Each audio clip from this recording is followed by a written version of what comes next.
Now, jurisdiction of the Supreme Court. What is the jurisdiction of the Supreme Court and what cases will Supreme Court take or hear? तो supreme court की जो jurisdiction है that is start from article 184 to article 186. 184 में जो supreme court की jurisdiction है that is the original jurisdiction.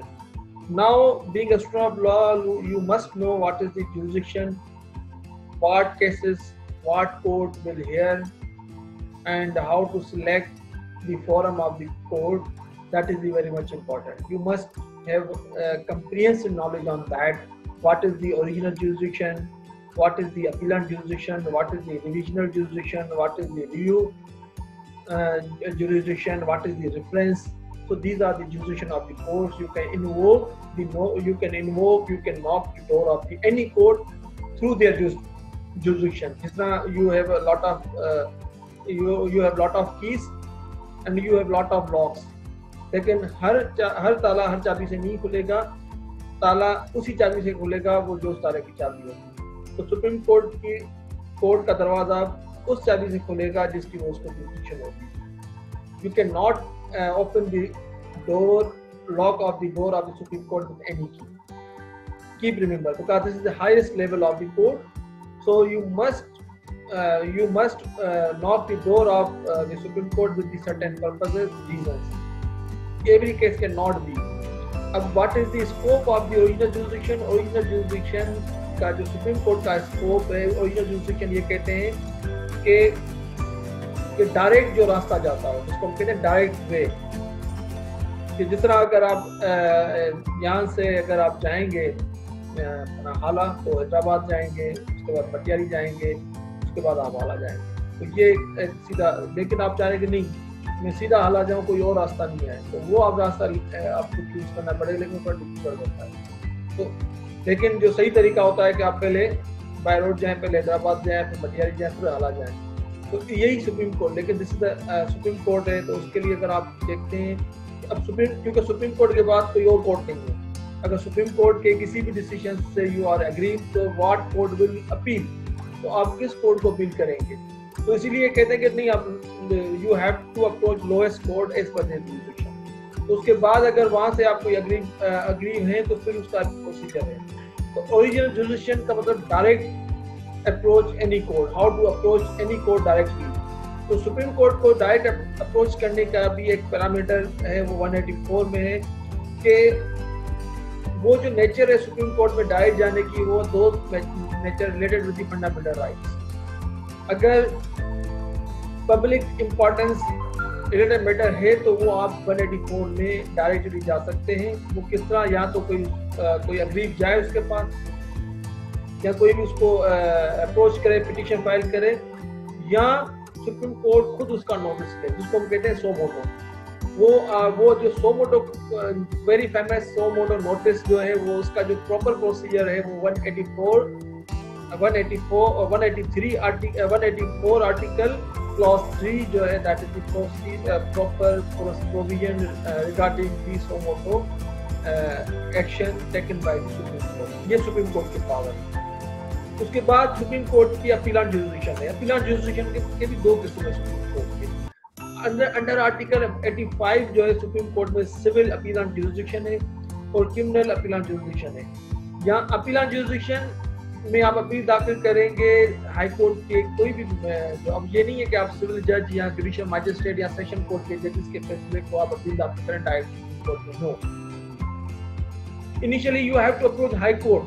Thereafter any decision you are agree from the high court, thereafter you can approach the Supreme Court. अब high court के जो फैसले हैं वो सुप्रीम कोर्ट के कुछ फैसले आप डायरेक्टली अपील कर सकते हैं, लेकिन कुछ डिसीजन के लिए आपको लीव टू डिफेंड आपको.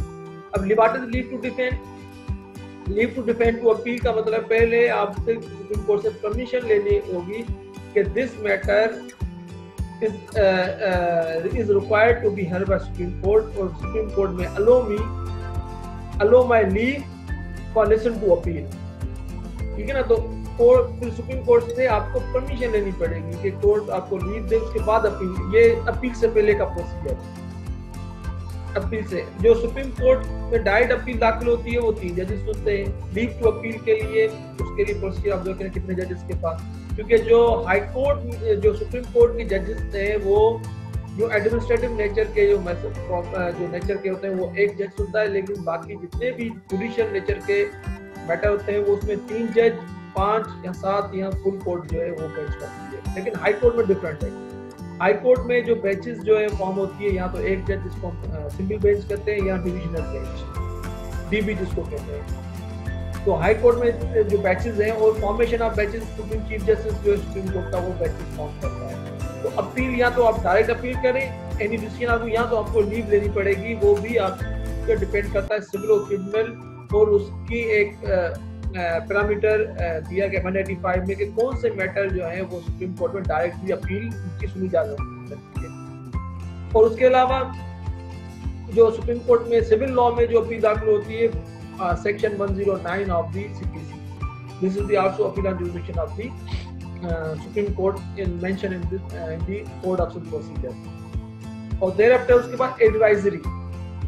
Advisory jurisdiction is that jurisdiction which is defined in Article 186, which President require any advice.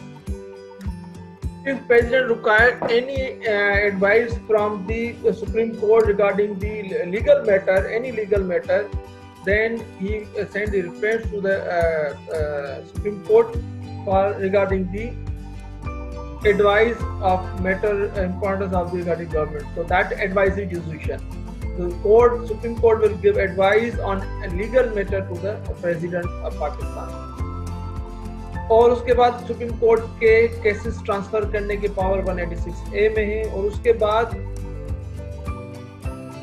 Supreme court का दूसरा इंपॉर्टेंट है रिव्यू जुरिसडिक्शन, वो है article 188 review of the judgement और order pass by the supreme court. Review, as you know what is the review कोई भी court अपना decision खुद उसको रिव्यू करे, खुद उसको सुने या उसमें कोई चेंजिंग हो तो उसी कोर्ट या उसी जज के सामने आप अगर उसको चैलेंज करना चाहें तो उसको हम रिव्यू कहते हैं। तो हर कोर्ट में इसका प्रोसीजर डिफरेंट है। क्रिमिनल लॉ में रिव्यू का कोई प्रोसीजर नहीं है, सिविल लॉ में जो है वो उसका प्रोसीजर दिया गया है। उसके अलावा सुप्रीम कोर्ट के लिए अलग से 188 में review of judgment and orders का जो है प्रोसीजर है। और उसके बाद what is the effect, what are the decision of the supreme court. The decision of the Supreme Courts are the binding decision for the lower courts. This power empowered by the Constitution itself, the Supreme Court. के Supreme Court के जितने भी decisions हैं वो खुद एक कानून की हैसियत रखते हैं। कानून की नज़ीर इसको कहा जाता है, जिसको प्रेसिडेंट्स कहते हैं। तो these are the article wise हमने इसको डिस्कस किया। These are the very much important article regarding